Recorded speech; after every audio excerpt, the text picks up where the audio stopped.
Coming up on UT10 News, if you drive a hybrid car, your parking spots have improved on campus.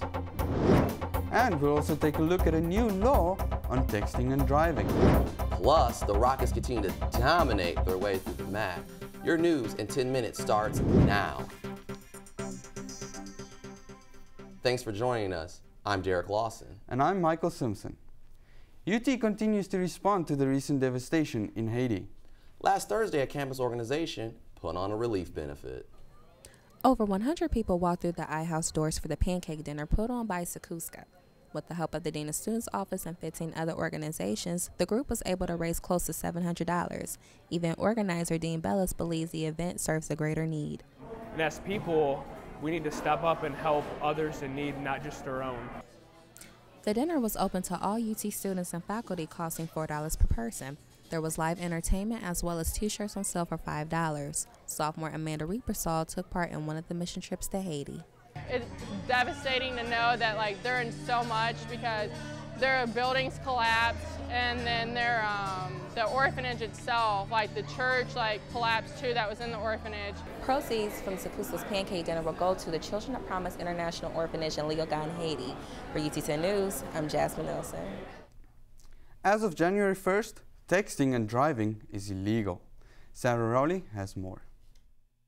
Texting has become a part of everyday life, but texting while driving puts you at risk and others as well. Sending messages, answering messages, typing, reading, and dialing is forbidden. Exceptions to this law include to contact public officials or when the car is in park. UT Police Chief Jeff Newton explains. The first offense is a minor misdemeanor, so you're just looking at a monetary fine, but the penalties increase as the offenses increase.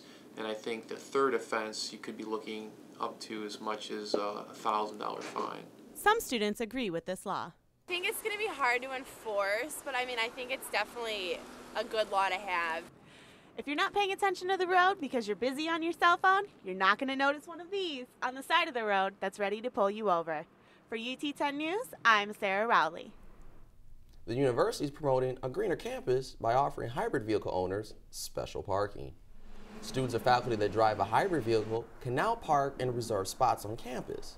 This parking is located on the Scott Park campus and also by Savage Arena. Associate Vice President of Facilities and Construction, Chuck Leonard, explains why. It's an incentive for people to purchase hybrid vehicles and then park, and then we incentivize them by allowing the parking to be closer to the building. UT is joining over 600 other universities to participate in Recyclemania. Since 2001, this program has colleges from across the nation compete to see who can recycle the most over a 10-week period.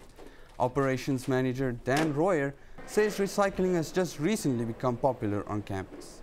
We've been recycling here for 13 years, but at first it wasn't all that well perceived. People didn't want to, I don't want to separate this and it, but it's a learning curve. Since January 18th, UT has gathered more than 90,000 pounds in recyclable goods. The UT Jazz Band hosted the first annual Valentine's Dinner and Dance on Saturday. 56 people attended the event that took place at the Ramada Inn. Director Norman Damschroeder explains why the event was so important. It gives the students a great opportunity and experience to play a typical dance show that you would play if you were a professional jazz musician. The dinner and dance raised $715, which will go towards scholarships for the Summer Jazz Institute in June. The International Student Association celebrated its 34th annual dinner. Yes, Reem Subi had a chance to try some of the dishes. In a romantic setting of the city of Paris, more than 400 people were celebrating Valentine's Day and Chinese New Year. The buffet was catered from 6 different ethnic restaurants, like China Crown Buffet and Toledo Market, to reflect the diversity of the event. We always been trying to connect different cultures and want to other people to learn about different cultures and be excited about different cultures. 12 member organizations came together in a representation of their unique backgrounds for a total of 20 performances, including an African dance and the popular Arabic debke. The president of the organization, Ray Lee, then commented on the event.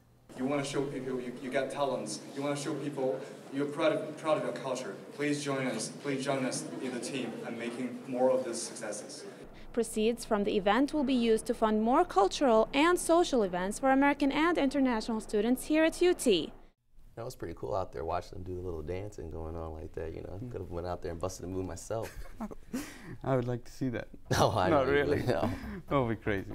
We'll be back in a moment with Karina Cornelis and your UT10 Sports. There's nothing more exciting than a rocket victory, but UT athletes achieve more than just superior athletic recognition. As representatives of UT, our student athletes are community leaders and academic achievers. Our tutoring, mentoring, and community service programs are continuing to build champions in sports, in the classroom, and after graduation. Learn more about Rocket student athletes at utmatters.com.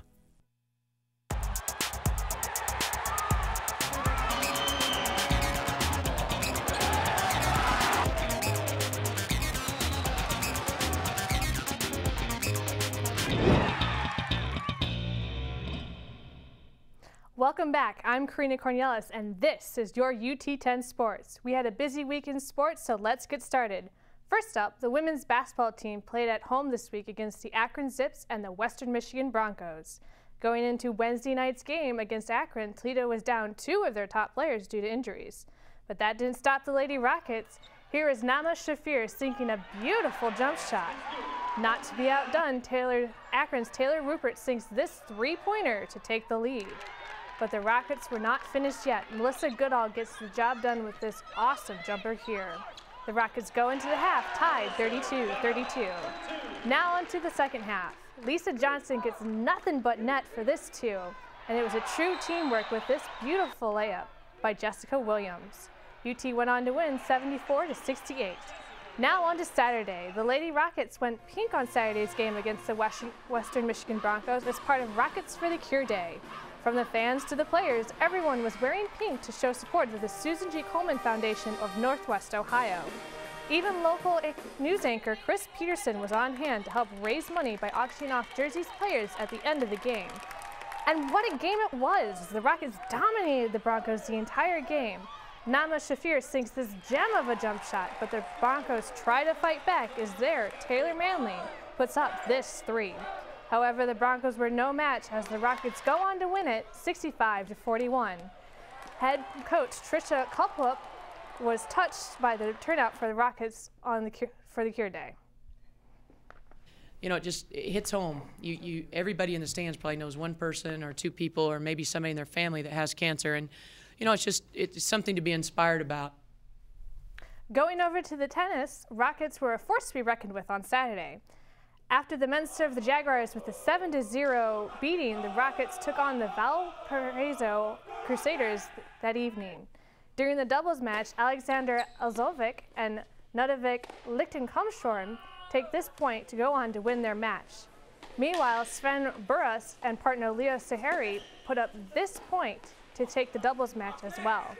Bryant Dunzik smashes this ace, and he and his partner Terry Weingard also won their match. During the singles match, Sven Burras takes this power shot to score. The men went on to win over the Crusaders 6-1. I also wanted to let you guys know that the ladies raised $9,000 for the Susan G. Komen Foundation on Saturday. Wow. I'd like to give Rocket fans a lot of credit. They're actually going to support our women out there. Absolutely, and for a good cause too. That's a lot of money. That's it for UT10 News. If you have any stories or information you would like to share, please email us at ut10news@gmail.com. And remember, you can also watch our newscast on YouTube and Facebook, where you can get caught up on all of your campus news whenever you want. For Michael Simpson, Karina Cornelis, and all of our crew, I'm Derek Lawson. Have a great week and stay tuned for more news from the UT campus.